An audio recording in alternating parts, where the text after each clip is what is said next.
हार्दिक स्वागत करता है। एनटीपीसी लिमिटेड देश की सबसे बड़ी विद्युत उत्पादक महारत्न कंपनी है, जिसकी total install capacity 62,000 plus megawatt है। आई कमिंग एनटीपीसी के कोर वैल्यूज हैं, जिसमें कि टोटल क्वालिटी एंड सेफ्टी को रिप्रेजेंट करता है।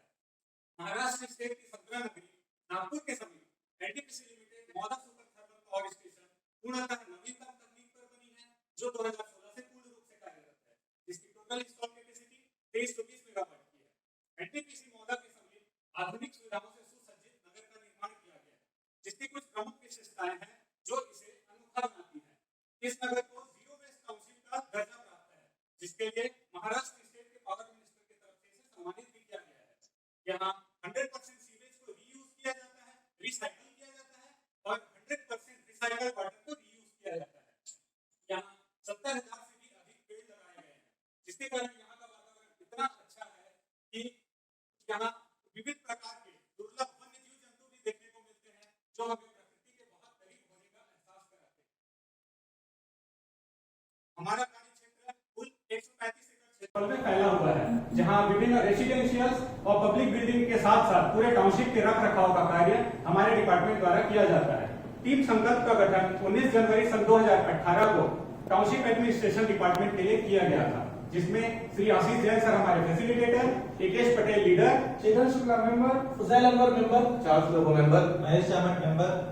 क्यूसी के साथ हमारा सफर बहुत ही सुखद रहा है और हम अपने सभी लक्ष्यों को प्राप्त करते हुए निरंतर आगे बढ़ रहे हैं। हमारे लिए गर्व की बात है कि हमारी पहली केस स्टडी जो जीरो वेस्ट टाउनशिप के ऊपर थी, उसे एनटीपीसी की सस्टेनेबिलिटी रिपोर्ट में जगह दी गई थी, जो कि एक अंतरराष्ट्रीय पत्रिका है। हमने अपने वर्क प्लेस से अब तक कुल 62 प्रॉब्लम्स आइडेंटिफाई किए हैं। इन 62 प्रॉब्लम्स को हमने 4 भागों में कैटेगराइज किया है, ए बाई के, बी और सी टाइप प्रॉब्लम्स। क्यूसी के माध्यम से प्रॉब्लम सॉल्व करने के लिए प्रायः हम अपनी चुनी हुई समस्याओं में से एक समस्या को लेकर उसका समाधान करते हैं, लेकिन इस बार हमारे समस्या चुनाव की प्रक्रिया चली रही थी कि अचानक एक वैश्विक महामारी कोविड-19 के रूप में हमारे समक्ष एक चुनौती बनकर आ खड़ी हुई। जैसा कि हम सभी को ज्ञात है कि 24 मार्च 2020 को पूरे देश में संपूर्ण लॉकडाउन लगा दिया गया। केवल आवश्यक सेवाओं को ही छूट दी गई, वह भी भारत सरकार द्वारा कोविड-19 के लिए जारी किए गए दिशा निर्देशों के अनुसार। नगर प्रशासन विभाग के अंतर्गत आने वाले विभिन्न कार्य भी आवश्यक सेवाओं के अंतर्गत आते हैं। उस वक्त सभी डरे हुए थे, हमें समझ नहीं आ रहा था कि ऐसी स्थिति में आगे काम कैसे करेंगे। हम सब ने एक इमरजेंसी मीटिंग बुलाई, आपस में बात किया, हमारे कॉन्ट्रैक्ट वर्कर्स से बात किया और एक निष्कर्ष पर पहुंचे। हम सब ने मिलकर इन आवश्यक सेवाओं को जारी रखने का संकल्प किया, ताकि हमारे सभी कर्मचारी और उनके परिवार के सदस्यों को किसी भी प्रकार की कोई तकलीफ न हो। अब हमने जारी रखने का फैसला तो ले लिया और कोविड-19 आउटब्रेक के बाद इसके दिशा निर्देशों का पालन करना भी था, परंतु अब हमें ये समझ नहीं आ रहा था कि हमारे मौजूदा कॉन्ट्रैक्ट के नियमों का अनुपालन हम कैसे करेंगे, जो कि जरूरी होते हैं हमारे कार्य को सुचारू रूप से चलाने के लिए, हमारे वर्क को सर्टिफाई करने के लिए और पेमेंट प्रोसेसिंग करने के लिए, जिसके लिए हमें बार बार लोगों के संपर्क में आना पड़ रहा था। और हम सब ने सर्वसम्मति से इसी प्रॉब्लम को क्यूसी के माध्यम से समाधान करने का फैसला लिया। इस चुनौती को स्वीकार करते हुए हमने एक माइलस्टोन चार्ट बनाया और उसे अलग अलग एक्टिविटीज में डिवाइड करते हुए एक समय सीमा निर्धारित की। आवश्यक सेवाओं के अंतर्गत आने वाले जितने भी कार्य टीएडी में चल रहे हैं, उसमें सबसे ज्यादा वर्कर हाउसकीपिंग के कार्य में लगे हुए हैं, इसीलिए हमने इस चुनौती के लिए इसी कार्य का चयन किया। आइए इस फ्लो डायग्राम की मदद से हम समझने की कोशिश करते हैं कि आवश्यक सेवाओं के अंतर्गत आने वाला हाउसकीपिंग का कार्य मौजूदा कॉन्ट्रैक्ट में किस तरीके से किया जाता है। हाउसकीपिंग के कार्य में लगभग 35 वर्कर लगे हुए हैं, जो सुबह एक साथ आते हैं। अटेंडेंस और सेफ्टी पेप टॉक होने के बाद वो अपने निर्धारित एरिया में काम करने चले जाते हैं। अचानक लॉकडाउन घोषित होने के बाद हमें बहुत सी चुनौतियों का सामना करना पड़ा, और जो सबसे बड़ी चुनौती हमारे सामने आई वो ये थी कि कोविड-19 के दिशा निर्देशों का पालन करते हुए कॉन्ट्रैक्ट की शर्तों का अनुपालन कैसे किया जाए। जैसा कि हमारे रोजमर्रा के काम, जैसा कि worker attendance, work distribution, safety pep talk, work certification वगैरह बुरी तरह से प्रभावित हुए। ये सारी और इसकी वजह से वर्कर में डर का माहौल पैदा हो गया, क्योंकि सारे लोग एक दूसरे के कांटेक्ट में आ रहे थे और संक्रमण फैलने का खतरा पैदा हो सकता था। ये सारी चीजों को देखते हुए हम सब ने मिलकर एक उद्देश्य बनाया कि to ensure contract compliances during कोविड-19 एंड बियॉन्ड, और एक लक्ष्य निर्धारित किया, develop a permanent customer satisfactory, eco friendly, reliable and safe solution for assurance of contract compliances for all the works running under TAD. 4W+1 technique का इस्तेमाल करते हुए हमने अपनी प्रॉब्लम को समझने की कोशिश की कि प्रॉब्लम क्या है, कब है, कहाँ है, कैसे है। कॉज एंड इफेक्ट डायग्राम, जिसे हम शिकावा डायग्राम भी कहते हैं, इसकी मदद से हमने अपने प्रोबेबल कॉज को man, machine, method and material में कैटेगराइज किया और उसे वैलिडेट किया, जिसमें हमने पाया कि वर्क डिस्ट्रीब्यूशन और सेफ्टी पेट्रोल के दौरान मास गैदरिंग हो रही थी, वर्कर्स में डर का माहौल पैदा हो गया था, टीएडी स्टाफ ओवरबर्डन हो रहा था, हम लोग मशीनों का बहुत कम इस्तेमाल कर रहे थे और सारा वर्क मैनुअली पेपर पर हो रहा था। ये सारी चीजों को हमने वैलिड पाया। समस्या की जड़ तक पहुंचने के लिए हमने एमआईएफएस का इस्तेमाल किया। हमारा पहला कारण था direct human contact between workers, resident and TAD staff. Direct human contact क्यों हो रहा था? हम कॉन्ट्रैक्ट रिक्वायरमेंट फुलफिल करने के लिए, वर्क को सर्टिफाई करने के लिए पेपर पे वर्क सर्टिफाई करवा रहे थे। पेपर पे क्यों कर रहे थे? हम कन्वेंशनल मेथड यूज कर रहे थे वर्क सर्टिफाई करने के लिए। क्यों? इसका हमारे पास कोई अल्टरनेटिव तरीका नहीं था। तो क्या यही हमारा रूट कॉज है? हाँ, यही हमारा रूट कॉज है। हमारा दूसरा कारण था मास गैदरिंग। ऐसा क्यों हो रहा था? सेफ्टी पेट्रोल करने के लिए हमें मास गैदरिंग करनी पड़ी। क्यों? एनटीपीसी की बेस्ट प्रैक्टिस रही है सेफ्टी पेट्रोल हम किया करते हैं। क्यों हो रहा था? हम कन्वेंशनल मेथड यूज कर रहे थे मास कम्युनिकेशन। क्या हमारा यही रूट कॉज है? हाँ, ये हमारे हाउसकीपिंग की सर्विस लगातार डिग्रेड होती जा रही है। ऐसा क्यों हो रहा था? क्योंकि हमारा असाइन प्रोग्राम समय में पूरा नहीं हो रहा था। ऐसा क्यों हो रहा था? वर्कर्स साइड से एब्सकॉन्ड हो रहे थे। ऐसा क्यों हो रहा था? हमारा सुपरविजन बहुत पुअर हो गया था। ऐसा क्यों हो रहा था? क्योंकि हमारे ह्यूमन कांटेक्ट करना पड़ रहा था सुपरविजन के लिए। ह्यूमन कांटेक्ट क्यों हो रहा था? हमारे पास कोई अल्टरनेटिव तरीका नहीं था। क्या यही हमारा रूट कॉज है? हाँ, यही हमारा रूट कॉज है। रेसिडेंट्स ने एहतियात के तौर पर वर्क को सर्टिफाई करने से रजिस्टर कर दिया था। क्यों रजिस्टर कर दिया था? कोरोना के डर की वजह से उन्होंने रजिस्टर कर दिया था। कोरोना से क्यों डर था? क्योंकि वर्क को सर्टिफाई करने के डायरेक्ट ह्यूमन कांटेक्ट हो रहा था। ह्यूमन कांटेक्ट क्यों हो रहा था? हम कन्वेंशनल मेथड यूज कर रहे थे वर्क को सर्टिफाई करने के लिए। कन्वेंशन मेथड क्यों यूज कर रहे थे? हमारे पास कोई अल्टरनेटिव मेथड नहीं था। नहीं, ये हमारा रूट कॉज है। हाँ, ये हमारा रूट कॉज है। रोड क्लीनिंग के लिए हम ना के बराबर मशीनरीज यूज कर रहे थे। ऐसा क्यों? हम कन्वेंशनल मेथड यूज कर रहे थे रोड क्लीनिंग के लिए। ये मेथड क्यों यूज कर रहे थे? हमारे इसके बारे में किसी इनिशिएटिव टेक्नोलॉजी के बारे में किसी ने सोचा नहीं था। तो क्या यही हमारा रूट कॉज है? हाँ, ये हमारा रूट कॉज है। हमारे संकल्प टीम मेंबर्स ने इन सारे कारणों को वेटेज दिया और इनकी मार्किंग करी। इसका पैरेटो एनालिसिस किया, जिसे हमने पैरेटो डायग्राम में दर्शाया है, जिसपे हमारा वर्क सर्टिफिकेशन 50 वाइटल फील है और बाकी कारण यूजफुल नहीं है। हमने राउंड रॉबिन मेथड ब्रेनस्टॉर्मिंग करके इन सारे समस्या का समाधान सोचा। सबसे पहले हमने सोचा कि उन्हें सेफ्टी पेट्रोल को एसओपीज के इंस्ट्रक्शन के द्वारा किया जाए। पर हमने एक बात नोटिस करी कि सारे वर्कर्स झुंड में आ रहे हैं और झुंड में बाहर जा रहे हैं, इसलिए हमने इसे रिजेक्ट किया। हमने सोचा हम सेफ्टी पेट्रोल को व्हाट्सएप कॉलिंग, ऑनलाइन कॉलिंग के थ्रू जारी रखें और वर्क डिस्ट्रीब्यूशन को एसएमएस व्हाट्सएप के थ्रू करें, जिसे हम सभी ने टेम्पररी एक्सेप्ट किया।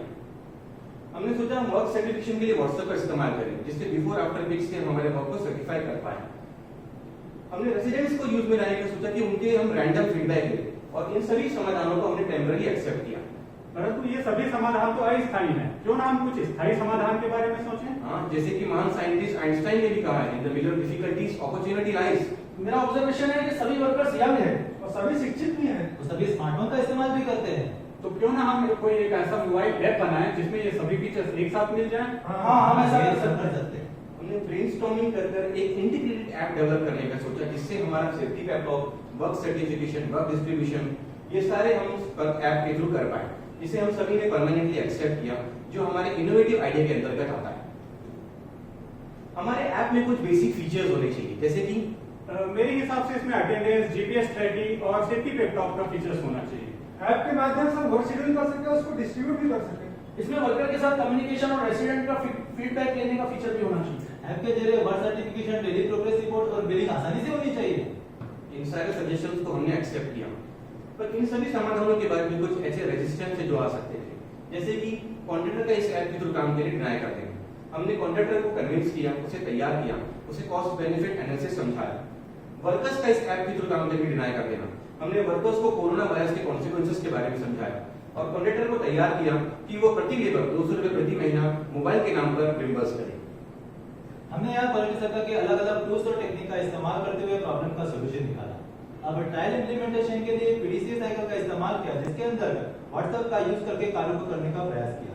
कोविड-19 एसओपी को इंप्लीमेंट करने के लिए हमारे आगे सबसे बड़ी चुनौती थी सोशल डिस्टेंसिंग का पालन करना, क्योंकि हमारे कार्य में शुरुआत से लेकर अंत तक अलग-अलग जगहों पर मास गैदरिंग और मैन टू मैन कांटेक्ट होता था, जैसे कि safety petrol, work distribution, work certification and work supervision. WhatsApp trial में हमें चौंका देने वाले नतीजे मिले। हमारे कोरोना वॉरियर्स ने अपेक्षा से बेहतर प्रदर्शन किया। व्हाट्सएप ट्रायल के नतीजों से हम निश्चिंत हो गए कि हाउसकीपिंग का कार्य करने के लिए हम इंटीग्रेटेड मोबाइल ऐप का इस्तेमाल कर सकते हैं। इसके बाद हमने एजेंसी को समझाया मौजूदा स्थिति में आप हाउसकीपिंग का मोबाइल ऐप से करने से बहुत आसानी हो जाएगी, जिसके बाद एजेंसी इस ऐप का खर्च उठाने के लिए मान गई।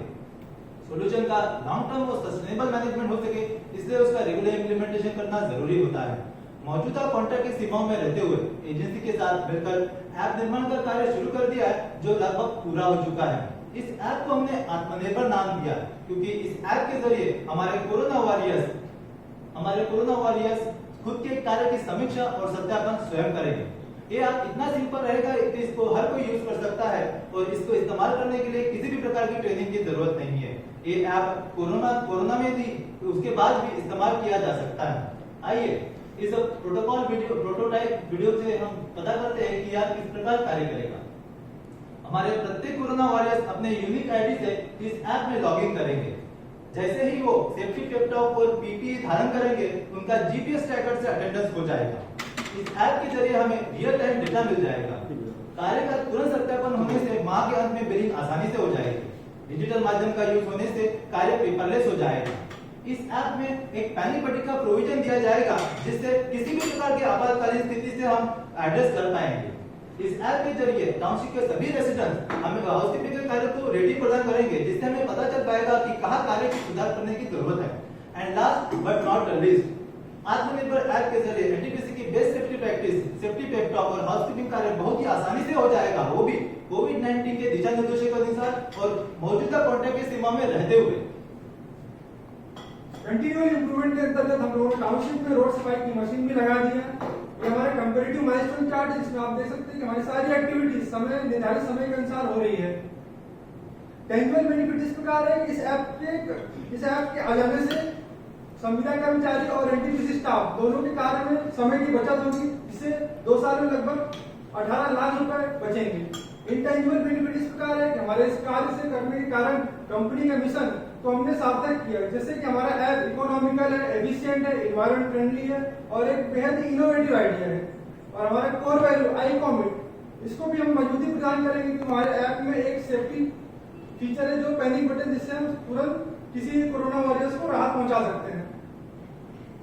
इस सभी कार्य करने से हमारा सबका मनोबल बढ़ा है और हमारे कोरोना वॉरियर्स के अंदर एक ऐप को लेकर उत्साह। हम इस ऐप के आ जाने से हमारा सारा कार्य पेपरलेस हो जाएगा, जिससे ये बेहद ही ग्रेट इनिशिएटिव है। हमने इस वीडियो के माध्यम से कोरोना वायरस के व्यू को रिकॉर्ड किया है, ये आपके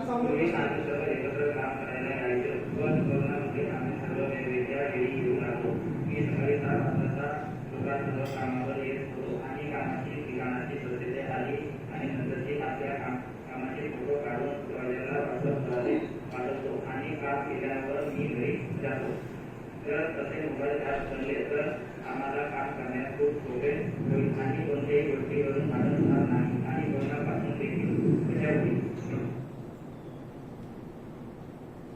हमें खुशी है कि हम अपना ऐप 15 अगस्त स्वतंत्रता दिवस के दिन लॉन्च करेंगे। ये हमारा आत्मनिर्भर ऐप एक यूनिवर्सल ऐप है, जिसे एनटीपीसी की अन्य परियोजनाओं में भी लागू किया जा सकता है। हमारा अगला लक्ष्य है उत्कर्ष नगर मौदा टाउनशिप को जीरो लीकेज डिस्चार्ज टाउनशिप बनाने का लक्ष्य। हम धन्यवाद देते हैं क्वालिटी सर्कल फोरम को, माननीय जज महोदय को और हमारे बी डिपार्टमेंट को, हमारे प्रेरणा स्रोत माननीय सीजीएम सर के साथ साथ मौदा प्रबंधन को, हमारे कोऑर्डिनेटर और फैसिलिटेटर माननीय नाहर सर और माननीय जैन सर को। आप सभी ने हमारे इस इनोवेटिव आइडिया को प्रोत्साहित किया, जिसका परिणाम है कि हम इस कार्य को लगभग पूरा करने ही वाले हैं। हम तहे दिल से धन्यवाद करते हैं हमारे हाउसकीपिंग के वर्कर्स का, जो ऐसी भीषण वैश्विक महामारी के दौर में हमारे लिए कोरोना वॉरियर्स बनकर सामने आए। साथ ही साथ हमें सुन रहे सभी महानुभावों से मेरा निवेदन है कि कृपया 2 गज की दूरी बनाए रखें, स्वयं सुरक्षित रहें, अपने परिवार को भी सुरक्षित रखें। साथियों, समय के साथ परिवर्तन हम सबको अपनाना है।